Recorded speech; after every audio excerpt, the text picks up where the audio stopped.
Здраво на сите и добро дојдовте во уште една епизода од нашиот подкаст. Денес сме тука со Арсени Ѓоршевски. Арсени, кажи ни нешто повеќе за тебе, зашто си денес тука, зашто ќе ни зборуваш повеќе денес? Да, денеска ќе зборуваме за спасителство на вода и денеска сум тука во својство на спасител на вода. Многу интересна тема, сметам дека доста ќе им се допадне, но за почеток би сакала нормално да започнам со твоите почетоци. Првично почна како волонтер, нели? Да, прво почнав како волонтер, па потоа се објави повик за обука за спасители на вода и се пријавив 2023 година, ако не се лажам, и тогаш положив како помлад спасител на вода. Си имал од секогаш некоја желба или случајно ти се јави додека волонтираше, додека гледаше во Црвен крст? Сигурно сум имал некоја желба кога сум бил мал и тогаш испадна само моментот да можам да ја остварам истата. На колку години, значи, ти си обучен? Како спасител на вода? Да. На 17, на полнети 17 години, помлад спасител, кој што кажал, да. Дали имаш некои моменти ете така од обуката кои што би сакал да ги издвоиш, нешто што ти остави посебен впечаток? Обуката самата по себе е полна со впечатоци. Конкретен дел, полагањето би сакал да го одвојам, ете така како еден побитен дел, кај што тогаш се стекна со легитимацијата помлад спасител. Кажи ни како оди тоа полагање, што всушност се прави за да можеш да бидеш спасител на вода? Првично треба да се има само желба и да се знае, нели секако треба да знаеме да пливаме за да може да сме спасители. Првично започнуваме со квалификации, со тоа што нели не секоја година туку треба некои стандарди да се исполнат за да може некој да биде спасител. Па тогаш се обучуваат за сите можни зафати како спасители, како треба да се вадат давеници, што треба, како треба да се поставиме како спасител, како треба да работиме како спасител. И на крај имаме едно полагање со све што сме научиле во таа обука. Спомна дека нормално е многу битно да знаеш да пливаш, дали е исто битна и дали воопшто се тестира брзината на пливање како спасител? Се тестира брзината на пливање како спасител и е доста битна, да. Значи, доколку не се исполнува некоја брзина, не би можеле да сме спасители, да речеме? Или сето тоа се тренира, се вежба? Се вежбат на обуката, така што првично и да не можеме да ја постигнеме таа брзина. Во текот на обуката ќе стекнеме една кондиција, бидејќи е малце така понапорна. И на крајот ќе ги исполниме сите тие критериуми. Се што треба ние да имаме е да имаме желба и да сакаме да работиме како спасители и да сакаме да сме спасители. Како се одвива? Секако се работи за вода, имаме дел натре, надвор, нешто на езеро што се вежба. Да, обуката има два дела, практичен дел и теоретски дел, како сите останати. Целодневна е обуката, значи почнувајќи од сабајле до 6 сатот, почнувајќи од 8 сатот наутро до 18 часот навечер. Се дели на 4 дела, почнуваме со теоретски дел, па практичен дел на езеро, па имаме една мала пауза, па одново истото, значи теоретски дел, па практичен дел. Колку дена трае? 8 дена. Значи 8 дена исто тоа се повторува? Да, освен првиот и последниот, секако на првиот имаме квалификации, на последниот имаме полагање. Да, значи сето тоа си е некако, да речеме, пропишано и организирано однапред. Да. Како одеше тој процес, да речеме, за тебе? Дали имаше некои големи предизвици, можда нешто што ти беше тешко да го совладаш, или мислиш дека беше едноставно и дека со желбата се поминаете, да речеме се? Па како што кажа веќе на почетокот, обуката не е лесна за да се помине. Сепак да се биде спасител исто не е лесно. Како јас имав единствено една голема желба да бидам спасител во тој момент што сите потешкоти ги надминав со желбата. Дека не можам да ги кажам потешкоти ако сакаме да ги правиме тие нешта. Не сум бил дотогаш компетентен да го направам нештото, но во обуката со тоа што сум се потрудил јас и што сум ја имал таа желба, сум ги стекнал тие знаења за да можам понатаму да продолжам, нели, со како спасител на вода. Дали мислиш дека и после, да речеме, обуката, со самата работа како спасител на вода, нешто плюс си научил? Да, апсолутно. Во 8 дена, мислам, доста стеквиме знаење, да, битно, ама искуството на плажа не се може да оди по сценарио, така, нели, нешто може да се деси надвор од сценарио и секако искуството на плажа како спасител е доста битно за знаењето, да си го надополниме знаењето. Со што би можел ти да, кажеш дека се стекна понатаму, нешто кое што може би можел некој друг што сака да се пријави за спасител, да го очекува доколку и тој еден ден стане спасител на вода? Секогаш да гледат околу него и се што имат прирачно, бидејќи не секогаш ќе биде пристап на бовата до него или многу блиску до него, што значи дека со се што може да помогне во истиот момент, тоа да го прави.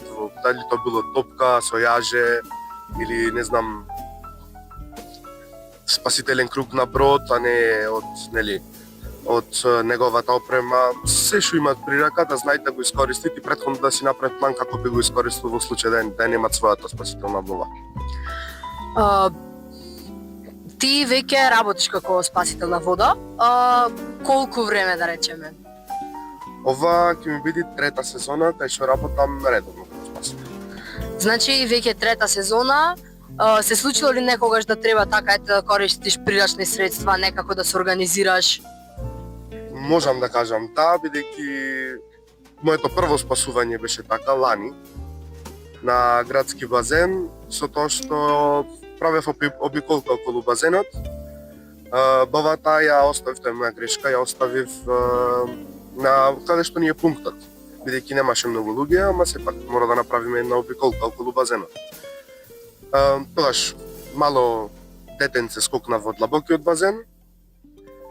Не можам да го наречам дека почна веднаш да се дави, бидејќи беше само исплашена и во паника. Тогаш имаше топка до мене и со помош на таа топка јас ја подадов нејзе, влегов со неа во вода и така ја извадив. Значи дека сепак е многу битен дел самото снаоѓање. Да. Околу тоа. Какво е, да речеме, искуството на една споредба? Дали си спасувал на плажа исто така? Да, 90% од времето сме спасители на плажа, но секако мора да се покријат и градскиот базен. Дали има тука некои значителни разлики или сметаш дека е горе-долу истото? Спасувањето е исто, бидејќи ја поминуваме истата обука. Сега единствената разлика е што е базена не е плажа, така, но може да има многу помалу луѓе, може да има помали луѓе од тоа што ќе го видиме на плажа, сепак плажата има дел каде што е плиток и каде што е длабок. Кај нас, барем во Охрид, големиот базен е чисто само 2 метри длабок.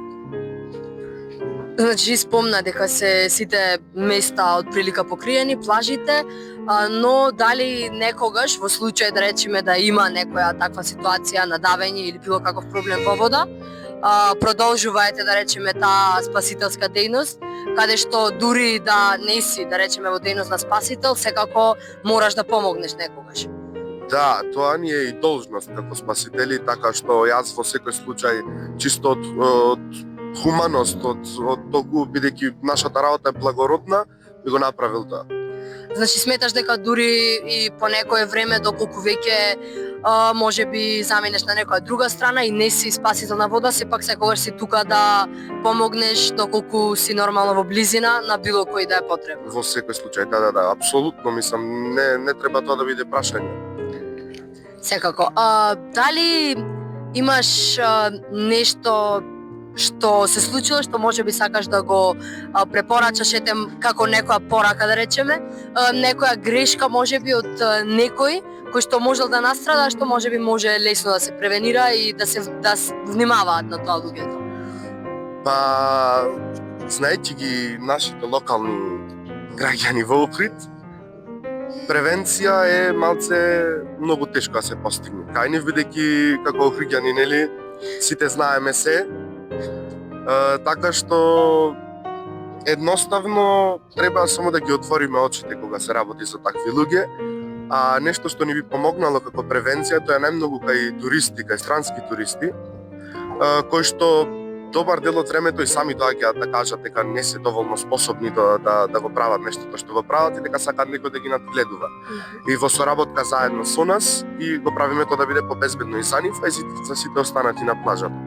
Сакам да кажам дека соработката со капачите секогаш треба да биде на добро ниво за да со цел немаме некакви инциденти.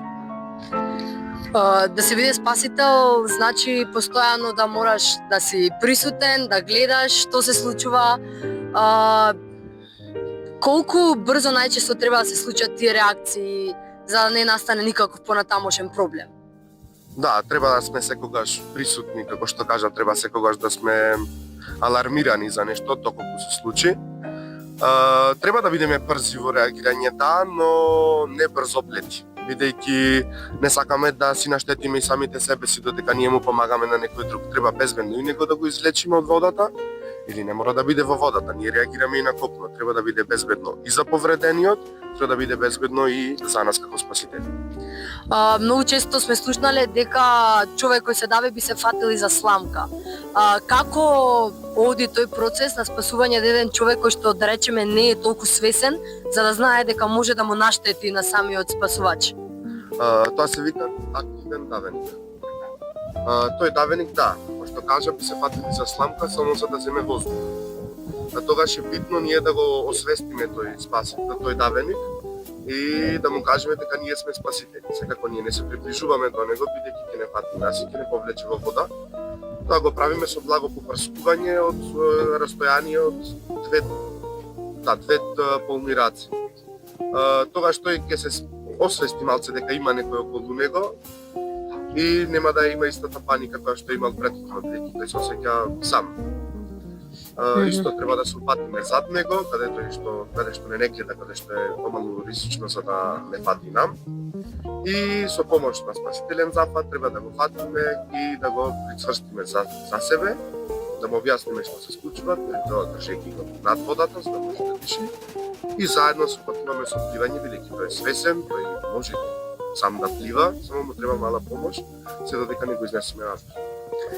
Дали е потребно за ова да речеме некоја специфично голема сила или сепак водата помага и може да се стекнат знаењата, како што рековме, во самата обука? Сила воопшто не е потребна, како што кажав, спасителниот зафат е толку лесен што нема потреба ние да сме пресилни за да може некој да извлечеме од вода. Исто така како што каже, водата помага во тоа, бидејќи самото тело плута над водата, што значи дека воопшто не е потребна нека голема сила за вадење со зафат. Да, пливањето ќе е мачно, ама силата која ни е потребна за ние да го тргаме, тоест ние не ни го тргаме, тој не тргат нас ни помага, не е некоја захтевна сила. Што значи дека не мора некои специфични предиспозиции да исполнуваме за самото нешто? Би било пожелно да има такви предиспозиции, но играат многу добра улога сега. Не можеме да ги споредиме два давеници, ако едниот има 20 кила и е мало дете и едниот има 120 и е возрасен маж, така? Да. Но сепак со тој зафат ќе биде многу полесно за вадење. Што да речеме препорачуваш на луѓе кои што може би виделе давеник, како се пристапува и дали воопшто може да се помогне како човек кој не е обучен? Може да се помогне како човек кој не е обучен, само што ние не го правиме тоа. Еве јас сега сум обучен, кога не бев обучен, првиот инстинкт и од тие муабети кои ги слушаме од постарите е да го фатиме за коса. Всушност тоа е еден од најлошите работи кои можеме да направиме кај спасител, бидејќи тој ќе се качи на нас, бидејќи ние му редиме раката директно на глава и ќе не користи нас како пловак за да обстојува над водата, со тоа што одмали го загрозува нашиот живот. Секогаш треба да пристапиме смирено кон него и да гледаме да сме од страната на неговиот грб, за да тој не може да не пати. Значи, всушност, целта не ни е со нашата сила да го извадиме човекот, туку целта е и самиот тој да може да излезе всушност како што и дошол до таму. Да, доколку е свесен, да. Целта е всушност ние да го освестиме бидејќи тој е во бунило, не знае точно каде се наоѓа и почне нели секако да го вода со точно се ствара уште поголема паника за животот. Доколку не е свесен човекот, како тогаш се постапува? Тогаш е многу поинаква постапка, човекот не е свесен, тогаш е пасивен, нема дишење, така што можеме да го вадиме на два начини, со спасителна воба или со спасителен зафат. Сега тука се битни малце предиспозициите, бидејќи тој давеник не може да ни помогне со вадењето надвор од вода. И целата тежина негова е врзнас, бидејќи нели е тој лабав. Така што треба секогаш да го држиме главата над вода, за да не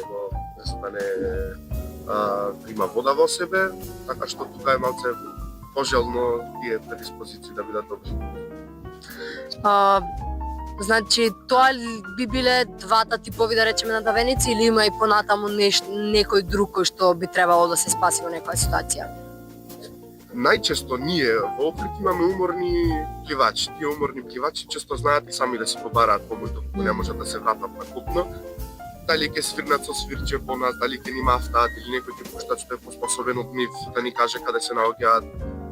Често не се туристи, често се наши охриѓани кои одат многу длабоко во водата и секогаш заглавуваат на пловките за бродови.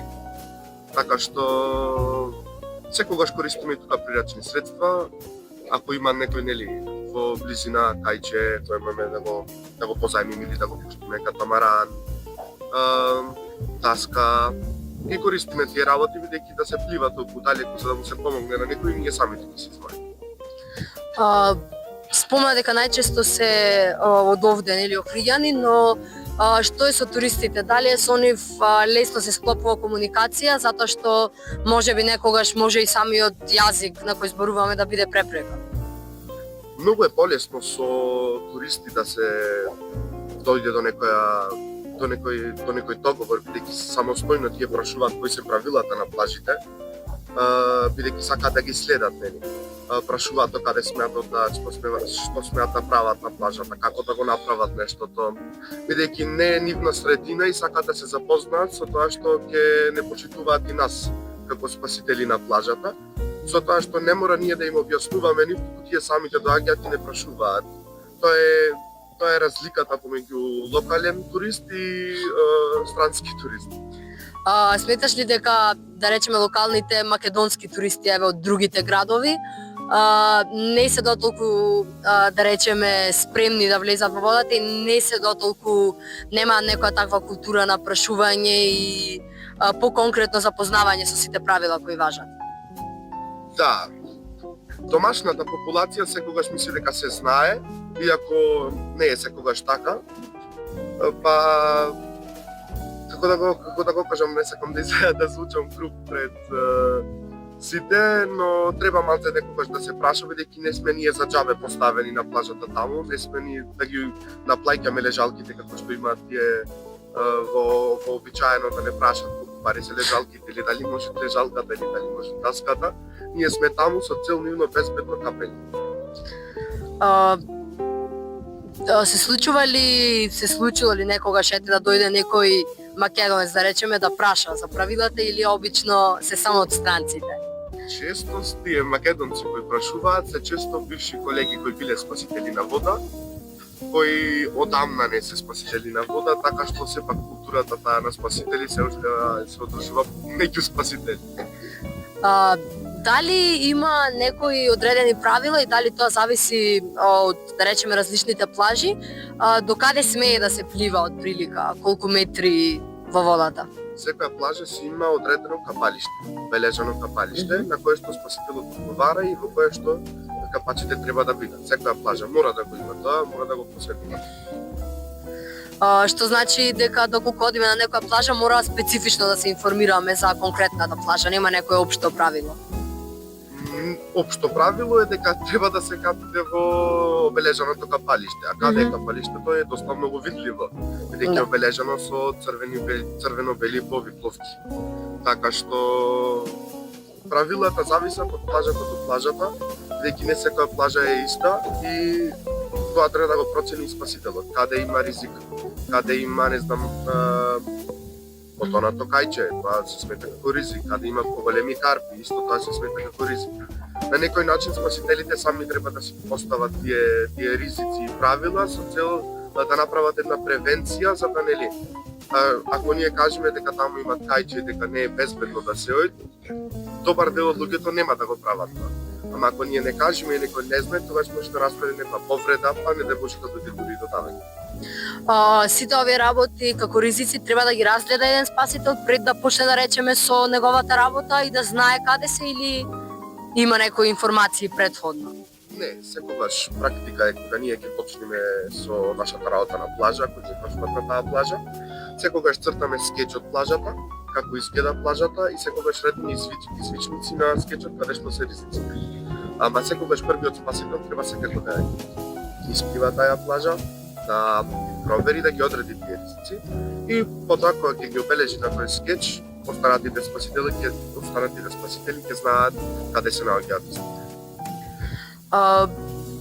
Дали работата на спасителот е исто така и да предупредува доколку се поминат некои граници и се оди во некои такви зони, дали имате право да ги одвраќате луѓето од таму или само кога некоја премине таа граница мора дополнително да се внимава на истиот?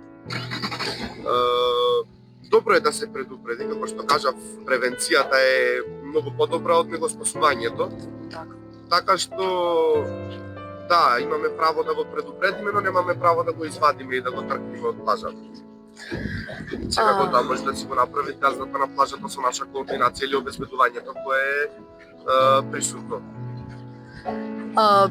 Ова се некои битни информации што ете ги дознавме конкретно за работата како спасител на вода. Сега би сакала да знам нешто повеќе за обуката за спасители. Кога конкретно се случува истата? Од 21 до 28 јуни ќе биде обуката во Охрид за спасители на отворени води.